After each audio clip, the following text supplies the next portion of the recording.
Hello mga guys, welcome back to my channel, Just Automotive. Mga guys, meron tayong ano rito, Mirage. Dumating dito, gagawin natin bukas. Gagawa muna tayo ng reference. So kaya para bukas, press na tayo rito. Check natin kung bakit palyado. Start natin mga guys kasi palyado daw to, may check engine daw. Kasi kanina mga guys, wala ako dahil pinoroad test ko yung Honda Jazz na nagpalit tayo ng buong transmission. Mamaya puntahan natin yung transmission, paliwanag din natin. Start natin mga guys. Yun nga, hard starting mga guys. Yan, hard starting, nakailaw yung check engine. Yung makina niya po palyado.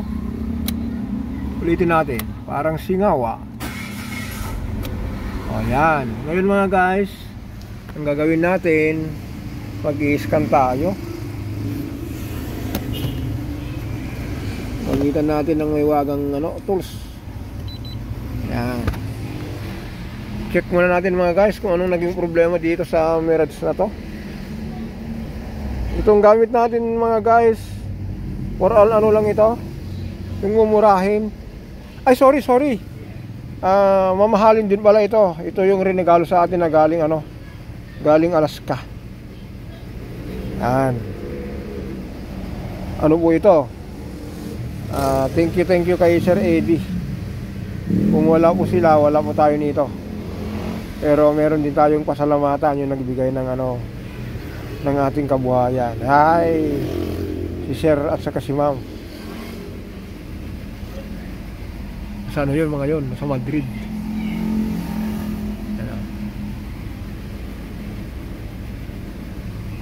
Yung check engine na yun mga guys, ilawan nga natin. Palyado. Check natin, auto search natin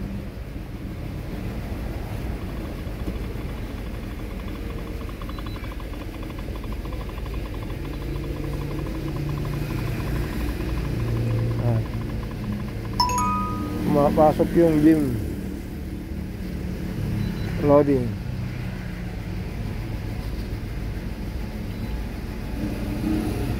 Ang tinakbo nito guys ay 123,504. Okay, punta na tayo sa other. Hindi nakuha na, hindi pumasok yung auto mga guys. Mirage yon, Mirage.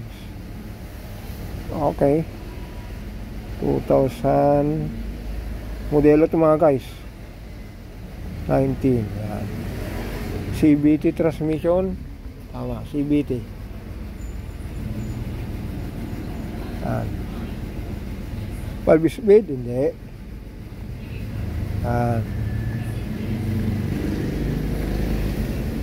Yung tinakpa 2019 model, yung record niya mga guys. Yan. Pasok. Yan. Health report. Para meron lang isa mga guys. Para makita natin yan kung ano yung check engine na yun. Para bukas mga guys, meron na tayong gagawin agad dito. Kukuha lang tayo ng reference. Para ganito ako rito guys.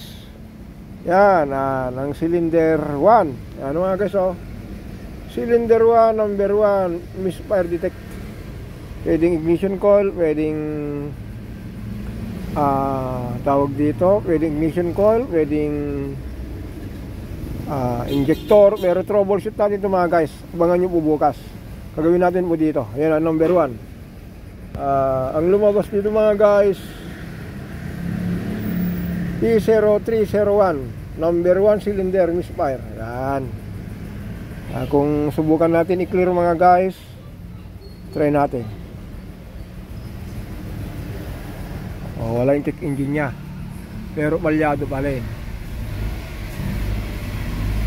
Walang power mga guys. Ulitin natin mga guys. Ayan, nakalagay kanina, wala na. Pero, yan, wala na rin po dyan. Pero bukas, ang gawin natin dito mga guys, road test ulit tayo. Yan. Palabasin ulit natin yan. Tignan nyo ngayon, oh, wala na. Pero, yan. Number 1. Abangan nyo guys, bukas. Kung anong rito, troubleshoot natin to.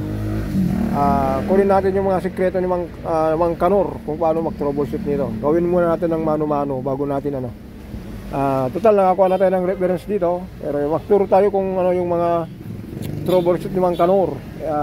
Minsan, huwag tayong tumitira kay Mang Kanor dahil lahat ng mga mekaniko, mga guys, mas malala pa sila kay Mang Kanor. Yung mga nagsasabi Mang Kanor, delikado mga yon. Sabi nga sa akin yung isang kaibigan, Jess, huwag kang gagamit ng Mang Kanor. Saka huwag ka nang gumamit ng salitang ganito ganyan. Sabi ko, hindi, gagamit pa rin tayo. Pero iwasan natin mga guys. Humingi ako ng pasensya sa mga upload ko nung mga una. May mga salita akong medyo maanghang, may mga salita akong medyo mabigat, yung mga binabanggit kong mga mekanikong tubero, yung binabanggit kong pero konsensya. Pero tama naman po mga guys, sulitin natin. Kung una natin konsensya, susunod na po pera. Pero kung inuna natin pera, susunod po yan konsensya. Pero kung inuna nyo yung konsensya mga guys, sobra-sobra po yung perang darating sa atin. Ayan, kaya mga guys, bukas abangan nyo po yung tirada ni Mang Kanor. Troubleshoot natin ito ng mano-mano. Tanggalin natin muna yung Bluetooth at pagkasama natin yung gagawin natin bukas. Ito guys, ang naging problema, number 1 cilindro. Ito, check natin yan kung injector bang problema, spark plug, o yung ito ignition coil. Kaya abangan nyo mga guys, bukas patayin na natin yung scanner natin kasi nakakuha na tayo ng basehan. Shutdown. Okay, ito guys, pag-usapan natin saglit. Yung may mga naka Honda Jazz, Honda Fit, Honda City na nagdra-drag. Halimbawa po, kung nilagay nyo sa drive, ilagay nyo sa reverse, merong vibration o kaya kaldag. Minsan mga guys, i-check nyo mga support. Kasi po mga guys, dahil po malala na po yung nito, dragging po nito, kaldag niya, yung support po niya ay biyak na. Ayan o, kita nyo po yan. Kasi po, laki na po yung vibration. Tapos, yung shocks niya po, yan, ubos na yung ubos na po yung fluid sa loob. Kaya kung nakasakay po kayo ng kabayo, yung ganyan na lang, wala nang control o kaya sa bangka. Ito po ang problema mga guys. Kung nararamdaman nyo po, yung sasakyan nyo po, nahams po kayo, tapos dapat po isang bagsakan lang po, babalik. Pero kung ganyan po kayo, yung tumatango yung sasakyan, ganyan, sira na po yung shock absorber. Yan. Pero ulitin natin mga guys, itong CVT transmission, ang issue po nito, kasi sabi yung nagdala nito, sabi niya, Jess, meron kaldag pagdating sa reverse, pagdating sa drive, vibration, ang ingay. Po yun. Ang problema guys, dahil ang tinakbo po nito, medyo mahaba-haba na rin. Puntahan kaya natin para mapag-usapan natin kasi nag-crop test na rin tayo nito. Andito na. Kasi ito kanina andito sa Mirage. Kaya ngayon nandito sa labas to. Ibig sabihin po crop test na. Tignan natin mga guys kung ano yung tinakbo nito.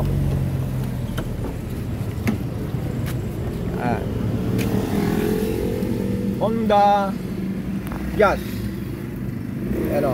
7 speed. Meron negative, positive.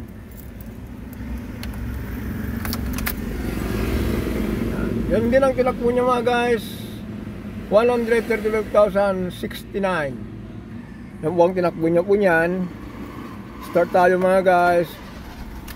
Yan. Yung idling niya 800. Mag aircon po tayo. Yan, tumaas 900. Tapos mga guys, kung mag reverse tayong ganyan dati, yan, stay na po siya.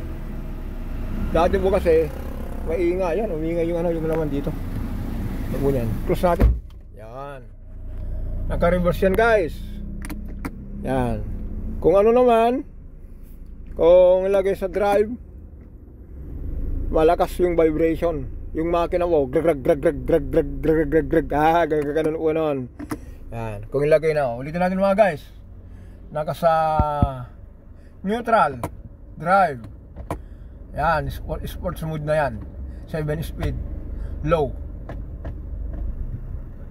Yan. Kung halimbawa po, ilagay nyo po sa sport, yan, pindot nyo po ito 7 speed, lalagay na po ito number 1 o ano natin, yan.